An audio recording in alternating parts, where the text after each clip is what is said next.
जय शिवराय. मी जयश्री पवार. माझ्या फोटोग्राफर सखीमध्ये आपणा सर्वांचं स्वागत.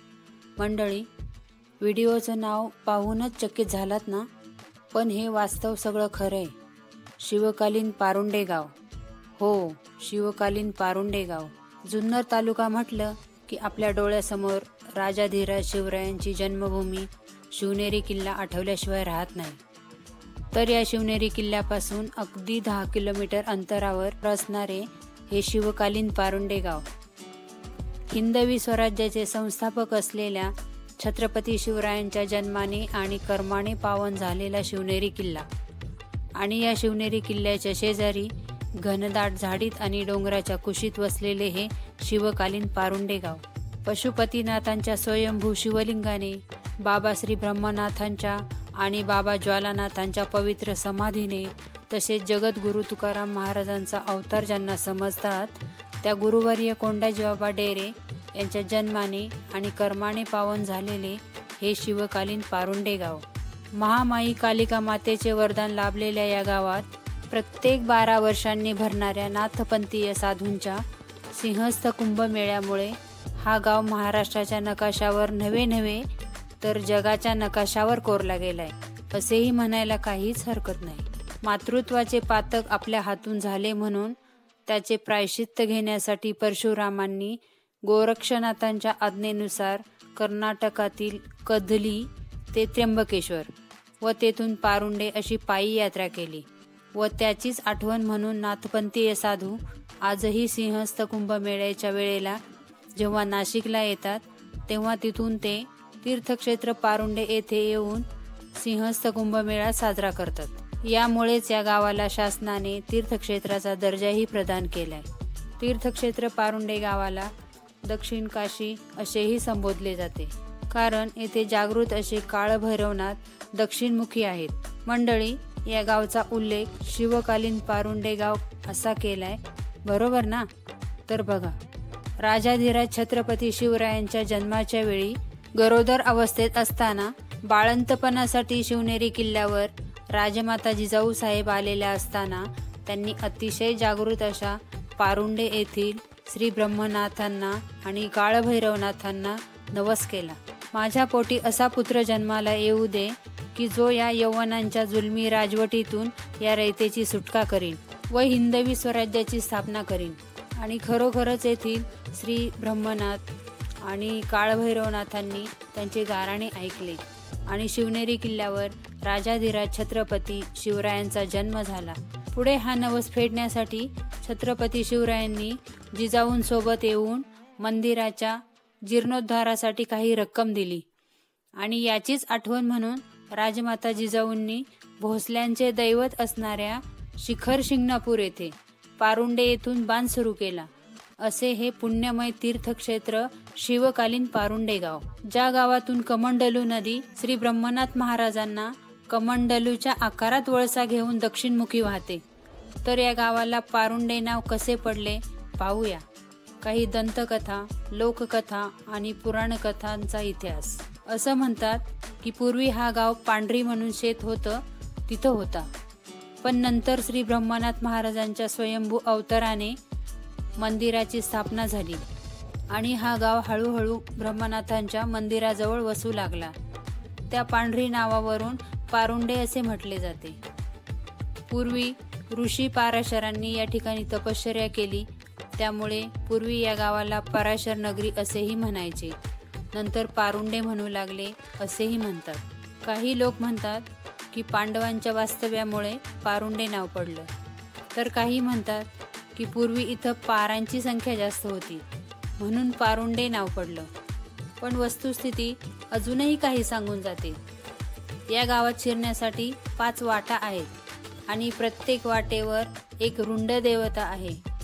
रुंड देवता म्हणजे छातीच्या वरचा भाग असलेली मूर्ती. जुन्नर आणि येणेरेकडून येणाऱ्या 2 रस्त्यावर एक रुंड देवता आणि चिंचोली, वैष्णवधाम, रामवाडी या प्रत्येक रस्त्यावर एक रुंड देवता आणि 5वी रुंड देवता फुटकडा डोंगरावर विराजमान आहे. ही रुंड देवता म्हणजे श्री ब्रह्मनाथांचेच एक रूप. वर्षातले काही ठराविक दिवस श्री ब्रह्मनाथ महाराज येथे वास्तव्यास जातात व त्यावेळी पालखी काढून गावकरी त्या पालखीतून देवांना गावात आणतात. चैत्र, माघ, पौष महिन्यातली चतुर्दशी, श्रावण महिन्यातला तिसरा सोमवार आणि विजयादशमी या 5 तिथींना गावात यात्रा भरते आणि याच 5 ठिकाणी तिथीप्रमाणे 5 रुंड देवतेच्या ठिकाणी पालख्या नेल्या जातात. यामध्ये माघ चतुर्दशीला बैलगाडा शर्यत आणि चैत्र चतुर्दशीला मानाचं बगाड हे मुख्य आकर्षण असतं. मानाचं बगाड हे बेलसर आणि काटेडे या गावांमधून येते. याला नवसाचे बगाड असेही म्हटले जाते आणि हे बगाड पाहण्यासाठी खूप लांबून लांबून लोक येत असतात. तर अशा या 5 रुंडांचे गाव म्हणजेच पारुंडे अशी ही वदंत आहे. अशा या डोंगराच्या कुशीत वसलेल्या पारुंडे गावाची ठेवणही वेगळीच म्हणायचं. जुन्या कौलांची टुमदार 2 मजली घरं आणि त्यांच्या बाहेरून दिसणाऱ्या कोरीव लाकडाच्या महिरपी खिडक्या अगदी मन उल्हासित होऊन जातं. पण आता बऱ्याच घरांची परिवर्तने सिमेंटच्या घरात झालेली दिसतात.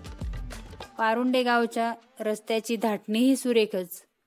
बाहेरून येणारा माणूस थेट श्री ब्रह्मनाथाच्या मंदिरावर येऊन थांबतो. इथल्या रस्त्यांना वाड्यांना वेगवेगळी नावं. श्री ब्रह्मनाथ महाराज रस्ता, पुंडेआळी, पाटीलवाडा, देऊळवाडा. पारुंडे गाव तसं छोटंसंच पण दऱ्याखोऱ्यांमधल्या गावांमध्ये थोरलं म्हणावं लागेल. कारण पारुंडे गावानं ब्रिटिश काळ पाहिलाय. श्री ब्रह्मनाथ महाराज मंदिराच्या उजव्या बाजूला पूर्वी मोठा सरकारवाडा होता असं सांगतात. इथूनच आजूबाजूच्या 50 गावांचा कारभार चालायचा असंही म्हणतात. गोऱ्या लोकांच्या वेळी सरकारी कागदपत्र इथेच होत होती. ब्रिटिश काळांपर्यंत पारुंड्याला तहसील कचेरीचं महत्त्व होतं. आजूबाजूच्या 50 गावातील लोक इथं येऊन आपले व्यवहार करायचे, बाजारहाट करायचे आणि घरी जाताना श्री ब्रह्मनाथ महाराजांचं दर्शन घेऊन घरी जायचे असे पूर्वीचे लोक सांगतात. पारुंड्यातून साधारण 3 ते 4 किलोमीटर पुढे गेलात तर वैष्णवधाम येथे गुरुवर्य कोंडाजीबाबांची पर्णकुटी पाहायला मिळते. सुंदर अशा तलावाच्या काठावर निसर्गाच्या सानिध्यात वसलेली ही पर्णकुटी अगदी मनाला मोहवून टाकते. वैष्णवधाम म्हणजे पारुंड्याचीच एक वाडी, परंतु तिला बुचकेवाडी म्हणत. पण गुरुवर्य कोंडाजीबाबांनी वैष्णवांचा गाव म्हणून या वाडीचे नामकरण वैष्णवधाम असे केले. या डोंगर कुशीत वसलेल्या पारुंडे गावच्या डोंगरांनाही वेगवेगळ्या नावांनी ओळखले जाते. सुपाता डोंगर, या डोंगरावर एक शिवलिंग आहे. श्रावण महिन्यामध्ये या डोंगरावर गावकरी पालखी घेऊन जातात. सुळक्याचा डोंगर, सुळक्याच्या आकाराचा असल्यामुळे सुळक्याचा डोंगर. गोळ्याचा डोंगर, कमंडलू नदीचा उगम ज्या डोंगरातून झाला त्याला देवनळी डोंगर. एका डोंगराचा कडा फुटलेला आहे व तिथून 12ही महिने पाण्याची संततधार चालू असते. अगदी उन्हाळ्यातही ते पाणी आटत नाही. अशा या फुटलेल्या कड्यामध्ये श्री ब्रह्मनाथ महाराजांची एक रुंड देवता विराजमान आहे. त्यामुळे या डोंगराला फुटकडा असे संबोधले जाते. इथल्या शेतांनाही विविध नावाने ओळखतात. बांधारा, खिळमाळ, डुक्करमाळ, गावंदरा असे हे निसर्गमय डोंगरांनी वेढलेले पारुंडे गाव. पावसाळ्यात या डोंगरावरून भरभरून वाहणाऱ्या पाण्याच्या नळ्यांचा देखावा पाहताना अगदी डोळ्यांचे पारणेच फिटून जाते. या सुंदर अशा निसर्गरम्य गावात यात्रांव्यतिरिक्त रामनवमी, गोकुळाष्टमी, गणपती उत्सव, नवरात्र उत्सव तसेच इतरही छोटे मोठे कार्यक्रम मोठ्या उत्साहाने पार पाडले जातात. आणि या गावचे विशेष म्हणजे बालयोगी महाराजांच्या मार्गदर्शनातून पहाटे 5:30 वाजता नित्यनियमाने नगर प्रदक्षिणा काढून श्रीकृष्ण गोविंद हरे मुरारी हे नाथ नारायण वासुदेव या नामगजराने सारा आसमंत दुमदुमून सुंदर अशी पहाट होते. आणि ही नगर प्रदक्षिणा गेले 15 वर्षापासून थंडी असो पाऊस असो कशाचीही तमा न बाळगता अविरतपणे चालू आहे. तर मंडळी, असा हा शिवकालीन पारुंडे गावचा इतिहास आपल्याला पाहायला मिळतो. तेव्हा या अलौकिक गावाला एकदा तरी भेट देऊन ब्रह्मनाथांचे दर्शन घ्या. व्हिडिओ मोठा झालाय पण शिवकालीन पारुंडे गावचा इतिहास सांगायला मला नक्कीच आवडला। तर मंडळी, कसा वाटला तुम्हाला हा शिवकालीन गाव? कमेंट बॉक्समध्ये कमेंट करून नक्की कळवा। व्हिडिओ आवडल्यास लाईक करा, शेअर करा आणि सबस्क्राईब नक्की करा। धन्यवाद।